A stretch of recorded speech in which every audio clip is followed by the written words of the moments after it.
Assalamualaikum warahmatullahi wabarakatuh. Selamat sore. Selamat datang di BBM Bincang Bahas MIPA. Saya Audrey yang akan memandu acara kita hari ini.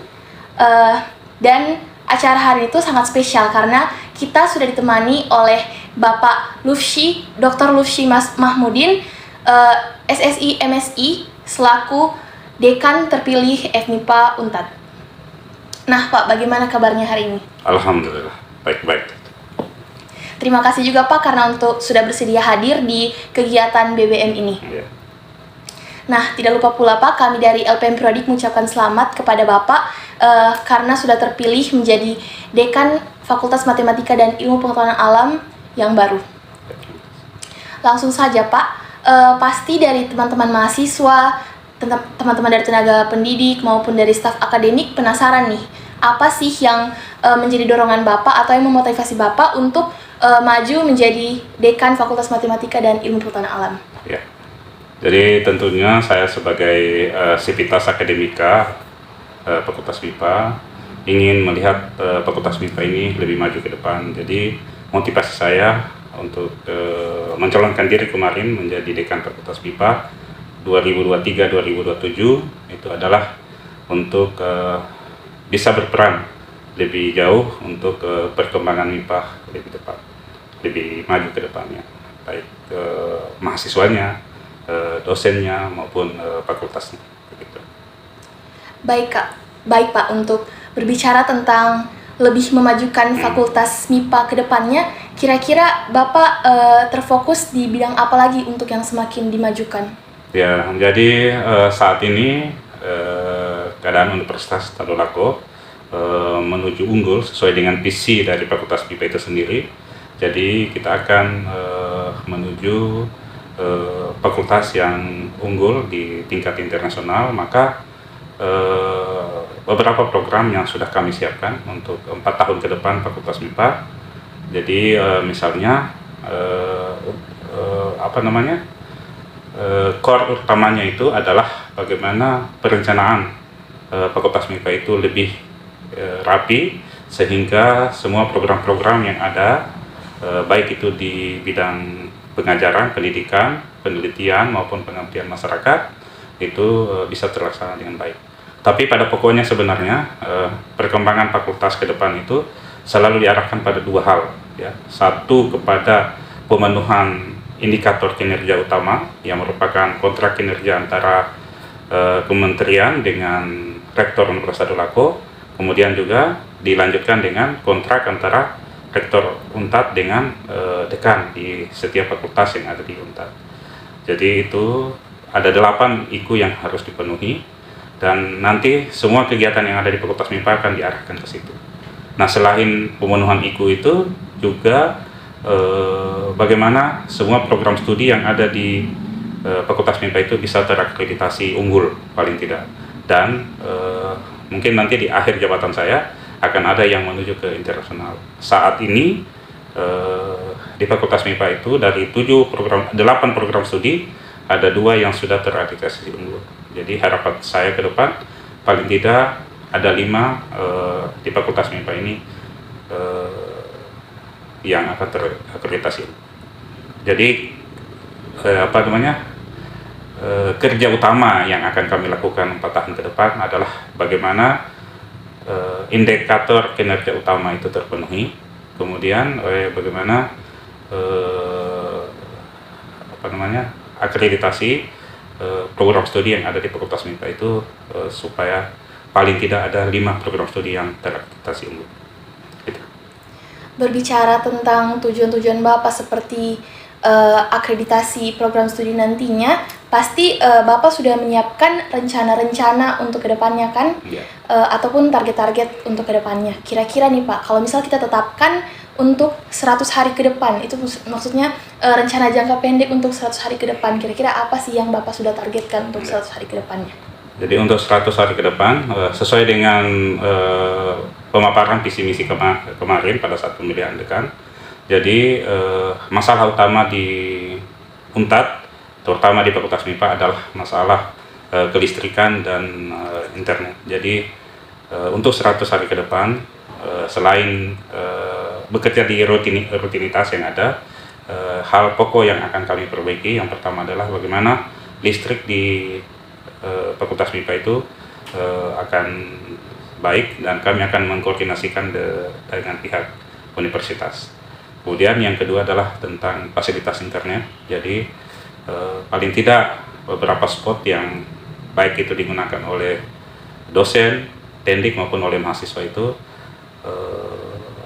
akan terakses dengan baik, dan hal ini sangat sama dengan apa yang dicanangkan oleh Bapak Rektor yang baru, dan insya Allah nanti mungkin hari Senin Pak Rektor juga sudah menandatangani kerjasama dengan Universitas Telkom untuk prasarana baik itu hardware maupun software daripada sistem IT yang ada di Universitas Telkom.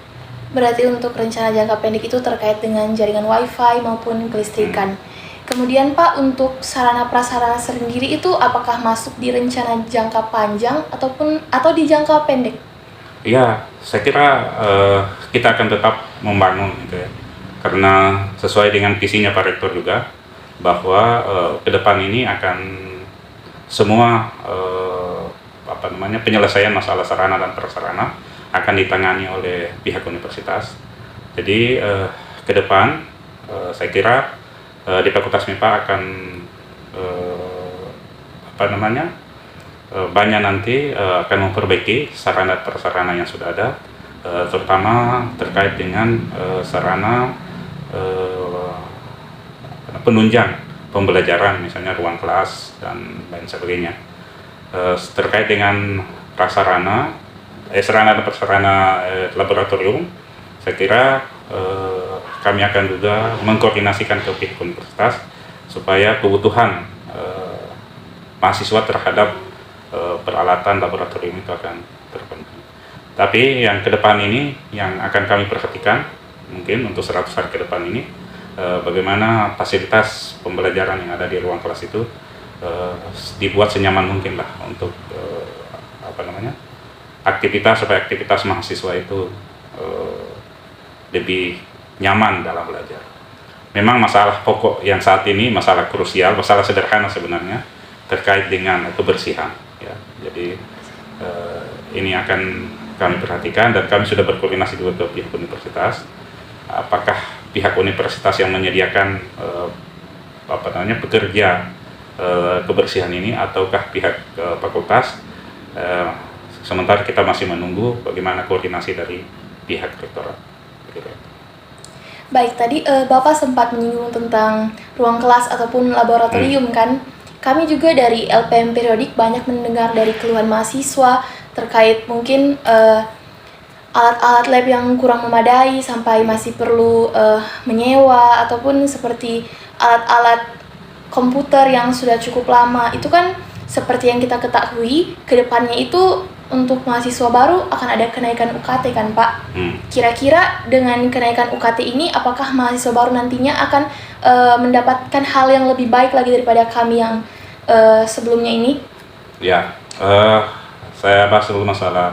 Sebenarnya informasinya bukan kenaikan UKT ya. Jadi hanya penyesuaian grade UKT-nya. Jadi kalau selama ini misalnya untuk 5 prodi, biologi, kimia, fisika, matematika itu di UKT 3, itu nanti untuk mahasiswa baru 2023-2024 itu akan disesuaikan menjadi UKT 4. Jadi UKT 3 tetap ada. Jadi mungkin ada mahasiswa-mahasiswa tertentu yang keadaan ekonominya mungkin tidak memungkinkan ya. Setelah nanti mungkin berkoordinasi dengan pihak universitas, maka akan tetap di UKT 3. Dan mungkin juga ada yang di UKT 1 dan UKT 2. Jadi mungkin nanti bisa lebih fleksibel. Dan kedepannya saya kira pihak universitas juga sudah merencanakan bahwa nanti pembayaran UKT itu akan disesuaikan dengan ekonomi dari orang tua mahasiswa tersebut. Nanti setelah aplikasi tentang pembayaran UKT itu akan terwujud ya, insya Allah nanti akan bersama dengan Universitas Telkom. Nah, tentang apakah penyesuaian UKT ke UKT 4 ini akan mengubah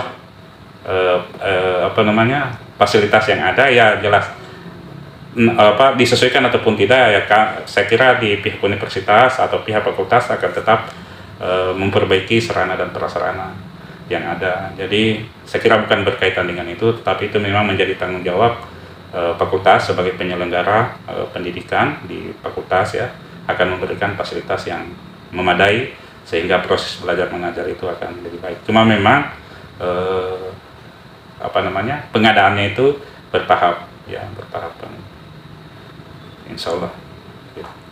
Baik, kemudian Pak, tadi kita sudah berbicara panjang lebar baru tentang rencana jangka pendek. Nah, sekarang kita masuk ke kira-kira Bapak punya gak sih tujuan atau rencana jangka panjang yang mungkin akan dilakukan setelah 1 tahun menjabat, atau mungkin kayak akan mengadakan expo di mana teman-teman dari tiap lembaga-lembaga jurusan di situ semua mahasiswa terkumpul tergabung di dalamnya. Apakah nanti akan ada suatu event seperti itu? Apa rencana jangka panjang Bapak untuk MIPA ke depannya? Ya, saya kira rencana jangka panjang itu tadi itu. Jadi bagaimana visi daripada Fakultas MIPA itu tercapai ya pada tahun nanti 2027, paling tidak ada 5 program studi yang terakreditasi unggul, kemudian ada yang menuju terakreditasi internasional. Nah, terkait untuk memenuhi itu memang kita harus memperbaiki semua lini ya. Nanti insya Allah nanti kalau misalnya saya sudah dilantik jadi dekan, kemudian nanti sudah ada wakil-wakil dekan, banyak hal yang akan kami lakukan, baik itu di akademik ya, maupun di sarana prasarana ataupun di kemahasiswaan. Untuk khusus untuk kemahasiswaan, kami memang merencanakan akan membuat sebuah perubahan. Kami melihat selama ini bahwa mahasiswa yang berorganisasi itu belum sesuai dengan apa yang diinginkan ya, apa yang diinginkan dari mahasiswa itu berorganisasi. Jadi kami akan memperbaiki. Jadi mungkin pertama kami akan menulis semua event-event baik tingkat nasional, internasional maupun regional, sehingga nanti jika ada event dilakukan maka mahasiswa sudah ada persiapan yang dilakukan oleh mahasiswa MIPA sehingga pada saat nanti pelaksanaannya akan lebih siap. Jadi kami akan membuat list, kemudian membuat semacam program begitu, semacam program kerja sehingga semua event, misalnya ada Pomnas misalnya ya. Jadi misalnya sudah ditahu dia akan di bulan September, maka mungkin 2 bulan atau 3 bulan sebelumnya akan sudah dipersiapkan begitu. Jadi insya Allah nanti kalau sudah ada wadik 3-nya yang baru ya akan membuat program tersebut. Berarti Pak, seperti dari pihak atas ini akan memperbaiki lagi jalur koordinasi dengan organisasi-organisasi yang ada di MIPA sehingga penerimaan informasi itu akan lebih cepat lagi dan lebih dipersiapkan lagi. Iya, jadi kami berpendapat bahwa mahasiswa mengikuti organisasi di kampus itu adalah sebuah pembelajaran. Ya. Jadi akan digunakan pada saat mereka nanti sudah lulus. Jadi kalau mereka berorganisasi hanya sekedar berorganisasi, tentunya itu manfaat ke mahasiswa itu akan tidak maksimal. Tetapi kalau mereka berorganisasi sesuai dengan kaidah organisasi, maka saya kira itu manfaatnya akan lebih besar. Nah, kami melihat saat ini karena mungkin karena faktor gempa di Sulawesi Tengah tahun 2018, kemudian disambung dengan pandemi COVID-19, jadi ada beberapa manajemen organisasi atau administrasi organisasi yang belum terlihat, misalnya di dalam hal surat menyurat dan dalam hal semualah yang tentang organisasi yang. Nah, kami ingin memperbaiki itu dengan cara mungkin melalui pelatihan atau workshop atau apa nanti akan kami pikirkan. supaya mahasiswa itu mempunyai pengetahuan tentang organisasi dan bisa mempraktekannya pada saat dia sudah di organisasi yang dia tekuni. Begitu.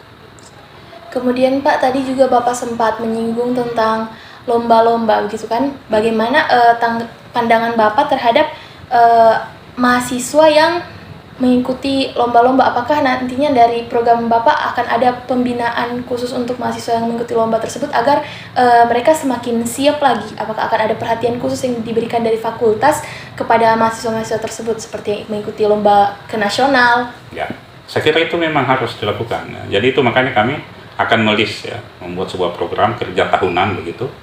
Jadi misalnya di 1 tahun itu kan semua kegiatan kemahasiswaan itu kan sudah terprogram, baik yang dari kementerian maupun dari lembaga-lembaga lain. Jadi kalau itu sudah terprogram, waktu dan tempatnya sudah jelas, akhirnya kan dalam 1 tahun itu kita bisa membuat itu tadi pelatihan atau apa gitu ya, pembinaan, sehingga mahasiswa yang mengikuti lomba itu betul-betul memang sudah siap untuk itu.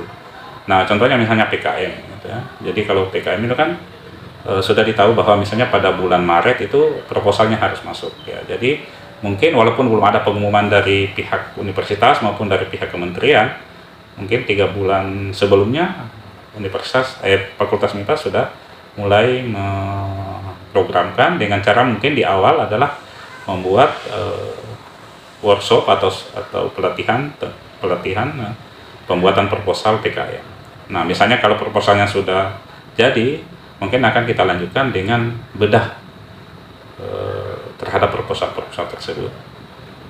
Jadi kalau jangka panjangnya dibuat, nah artinya begitu ada kesalahan atau apa, masih ada waktu untuk memperbaikinya. Mahasiswa tersebut masih bisa memperbaiki proposal yang sudah dibedah oleh pakarnya lah, begitu.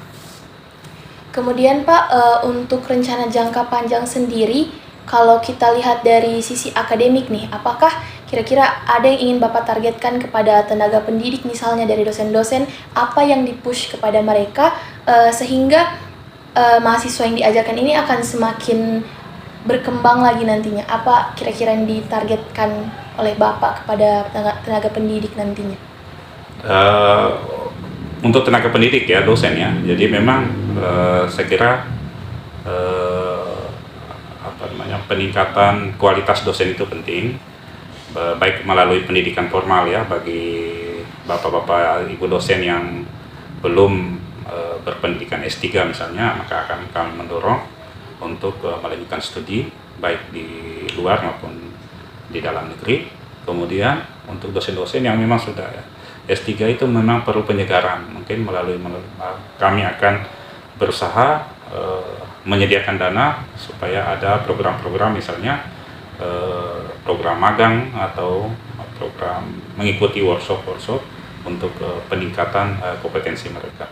Dan selain dosen, saya kira juga di tenaga kependidikan, di Tendik itu juga penting juga untuk melakukan penyegaran dengan mengikuti kegiatan yang untuk meningkatkan kompetensi mereka sesuai dengan bidang kerjanya masing-masing.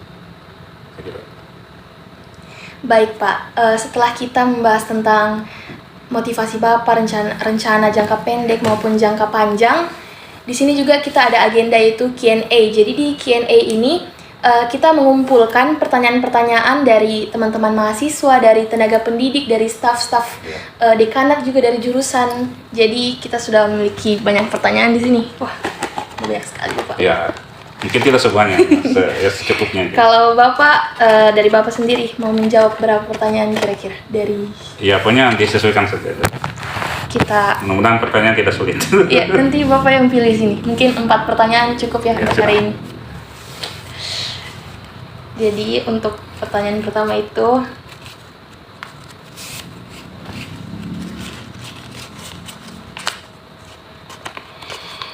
ini untuk apa ada aturan pakaian normatif FMIPA? Karena menurut saya tidak ada kaitannya antara cara berpakaian dengan pembelajaran di kelas. Mungkin di sini dikatakan aturan pakaian normatif seperti kemeja mungkin, terus rok untuk perempuan, atau mungkin alma mater juga untuk mahasiswa baru di 1 tahun pertama kan? Iya. Mungkin ini maksud dari pertanyaan. Ya. Bagaimana? Jadi saya berusaha menjawab. Jadi memang mahasiswa itu kan belajar di Fakultas MIPA itu artinya bukan hanya pembelajaran hard skillnya. Jadi tetap soft skillnya juga penting.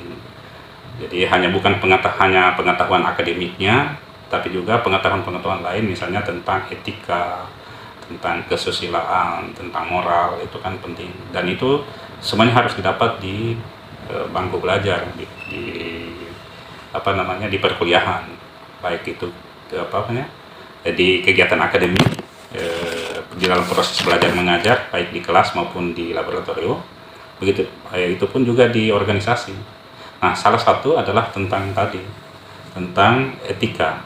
Jadi, saya kira pakaian normatif itu dibuat supaya mahasiswa itu lebih disiplin, dan kedisiplinan itu akan memperlihatkan etika dia sebagai seorang mahasiswa, sebagai orang Indonesia, dan sebagai orang Timur. Gitu. Jadi, saya kira tujuannya hanya ke sana aja, gitu, supaya etika kita sebagai warga negara Indonesia, sebagai warga Tadulako, sebagai warga MIPA itu lebih sopan. Gitu. Kira itu.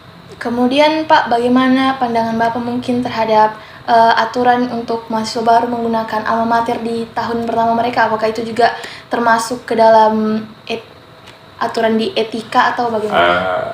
Saya juga tidak tahu ya yang buat aturan itu siapa, tapi mungkin dari sisi saya juga heran kenapa ada aturan seperti itu.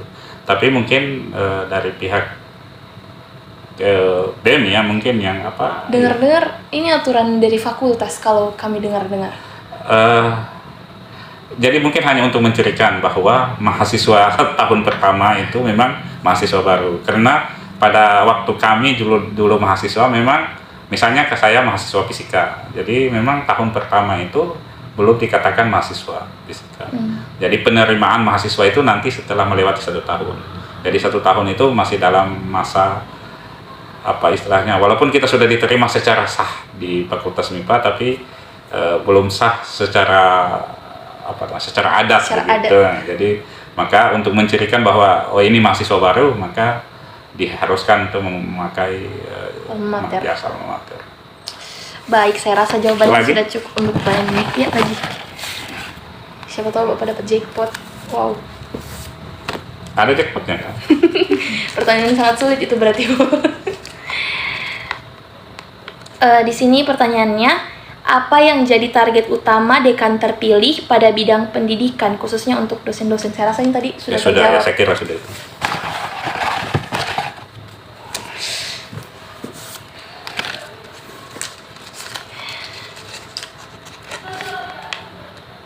Apa program yang akan dibuat oleh dekan terpilih terkait dengan pengembangan pemikiran mahasiswa, khususnya dari sisi akademik?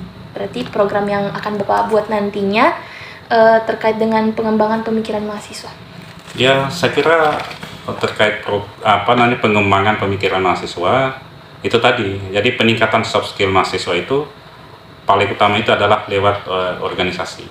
Jadi melalui lembaga-lembaga kemahasiswaan yang ada. Jadi saya kira pemikiran mahasiswa itu akan tersalurkan melalui lembaga-lembaga di mana dia bernaung. Jadi saya kira ya itu, di lembaga mahasiswa itu dilatih bagaimana mengeluarkan pendapat, bagaimana mengeluarkan pemikiran, sehingga nanti dia bisa lebih bebas lah untuk mengeluarkan pemikiran-pemikiran. Nah, nanti di organisasi itulah nanti akan kami buat program, nanti setelah bersama Wadet 3, kira-kira apa kegiatan yang kesana, mungkin melalui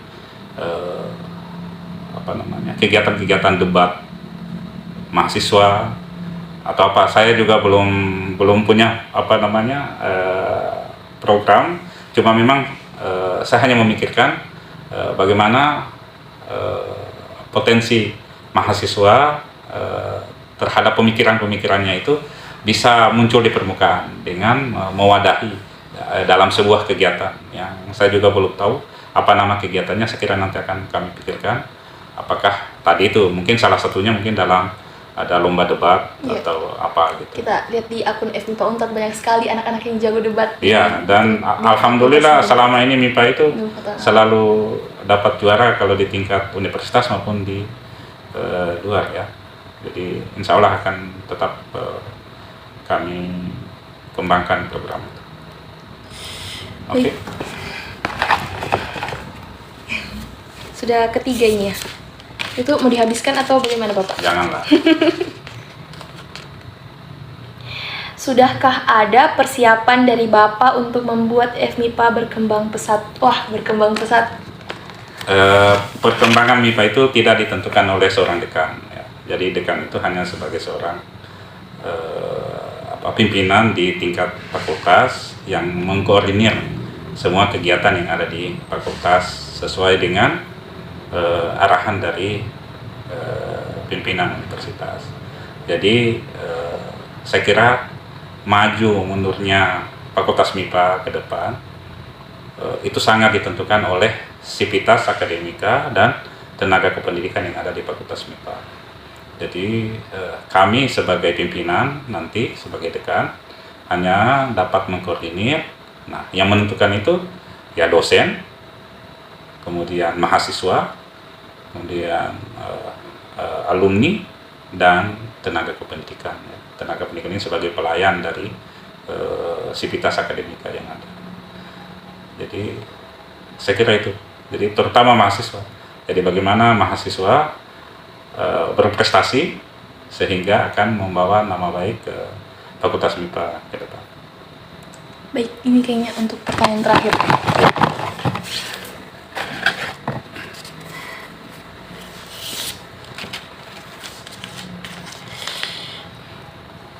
Wah, ini pertanyaannya kayaknya mirip deh. Apa yang Bapak siapkan sebagai dekan terpilih FMIPA Unpad? Ya, sudah itu. Banyak pertanyaan yang kembar ya.